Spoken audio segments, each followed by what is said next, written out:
공매에서 가장 어려운 것 중에 하나가 뭐라고 했지? 안에 사는 사람한테 이사가라고 말하기가 어려워요. 맞아. 안에 있는 사람한테 이사라고 말할 필요가 전혀 없는 물건이야. 정해진 날짜에 찾아가면 이 아파트가 어떻게 생겼는지 부동산에서 사는 것처럼 똑같이 살 수 있거든. 수수료도 아낄 수 있고 명도도 필요 없고, 그리고 내가 원하는 가격에 온라인으로 정확하게 입찰할 수 있으니까 엄청 편리하겠지. 국유재산 매각 물건을 공매로 낙찰받으면 경매보다 훨씬 돈 많이 벌 수 있겠지. 오늘은 경매와 공매의 차이를 공부해 보려고 하거든. 경매는 보통 아파트를 살 때 은행에서 담보대출을 받거든. 자기 돈이 좀 부족하니까. 그리고 나서 대출이자를 못 갚게 되면 은행에서 법원에 경매를 신청해서 경매가 나오게 되거든.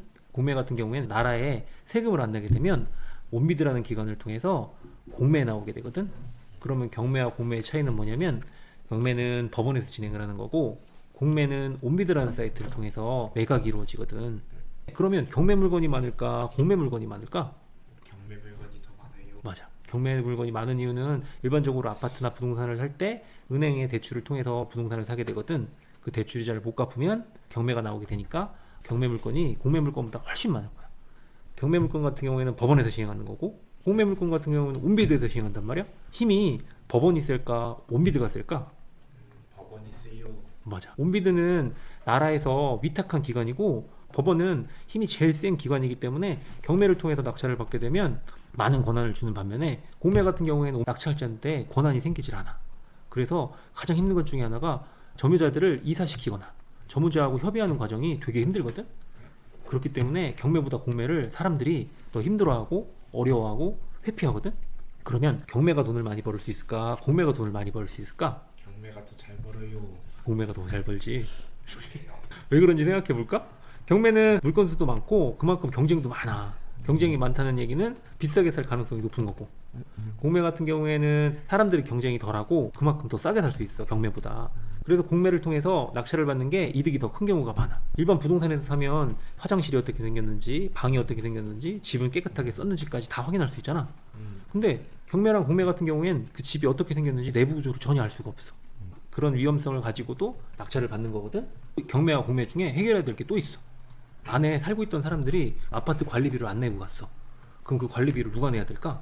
낙찰받은 사람이요? 그러면 부당하잖아. 내가 쓰지도 않은 금액을 낙찰자가 내야 되는 경우가 생기니까 공용관리비 분에 대해서만 낙찰자가 내는 거거든. 그런 부분도 주의하고 낙찰받으면 좋겠지. 경매 같은 경우에는 해당 부동산이 있는 법원에 가서 직접 낙찰을 받아와야 되거든. 공매는 온비드 사이트에 접속해가지고 직접 가지 않고 컴퓨터를 통해서나 스마트폰을 통해서 입찰이 가능하거든. 어느 게 더 편할까? 그래도 공매가 편하지 않을까요? 맞아. 회사원 같은 경우에는 근무 시간에도 입찰이 가능하고, 사업을 하시는 분 입장에서는 잠깐 시간을 내서 입찰을 할 수 있거든. 경매보다 시간과 비용을 아낄 수 있겠지. 아무도 입찰하지 않으면 유찰이라는 걸 하게 되거든. 경매 같은 경우에는 서울을 제외한 나머지 지역은 30%씩 깎여. 그리고 한 번 유찰이 될 때마다 약 34일 정도 걸리거든. 공매는 한 번 깎일 때마다 10%씩 일주일마다 재경매가 시작되거든. 공매는 경매보다 아주 빠르게 입찰이 가능하거든. 그러면 공매가 더 편리하겠지. 법원에 직접 가지도 않고 온라인을 통해서 스마트폰으로 입찰이 가능하고. 공매의 단점인 임차인과의 이사협의가 힘들다, 아니면 권리 분석이 어렵다, 이 단점만 해결할 수 있다면 경쟁도 덜하고 돈도 많이 벌 수 있거든. 어떤 공매를 낙찰받으면 앞에 말했던 단점을 모두 극복하고 돈을 벌 수 있을지 한번 볼게. 공매 물건이 4개가 한 번에 나왔어. 여기 뭐라고 써 있어? 국유재산이요. 맞아. 국유재산이라는 거는 무슨 뜻일까? 국가에 있는 재산이요. 맞아. 국가에 있는 재산을 파는 경우에 공매라는 절차를 통해서 팔거든. 나라에서 이 아파트를 어떻게 사용했는지 볼 수 있거든. 등기부등본 한번 볼까? 아무것도 없어요. 그럼 소유자가 누구야? 나라요. 돈 빌려준 것도 없고 소유자는 나라. 이렇게 깔끔한 등기부등본은 나라가 썼다는 뜻이거든. 이 부동산을, 나라의 재산을 팔려고 나온 물건이야. 그러면 공매에서 가장 어려운 것 중에 하나가 뭐라고 했지? 안에 사는 사람한테 이사가라고 말하기가 어려워요. 맞아. 안에 있는 사람한테 이사라고 말할 필요가 전혀 없는 물건이야. 그러면 공매랑 경매의 단점 중에 하나가 뭐라고 했지? 아파트가 어떻게 생겼는지 확인을 못해요. 맞아. 근데 국유재산 물건 같은 경우에는 정해진 날짜에 찾아가면 이 아파트가 어떻게 생겼는지 부동산에서 사는 것처럼 똑같이 살 수 있거든. 이거 공매 같아? 아니면 일반 부동산에 찾아가서 사는 거랑 똑같아? 일반 부동산에 찾아가서 사는 거하고 비슷해요. 이렇게 일주일씩 입찰이 가능하고 그때마다 10%씩 가격이 깎이거든. 수수료도 아낄 수 있고, 그리고 입찰할 때는 공짜고 명도도 필요 없고, 그리고 내가 원하는 가격에 온라인으로 정확하게 입찰할 수 있으니까 엄청 편리하겠지. 국유재산 매각 물건을 공매로 낙찰받으면 경매보다 훨씬 돈 많이 벌 수 있겠지. 그럼 네.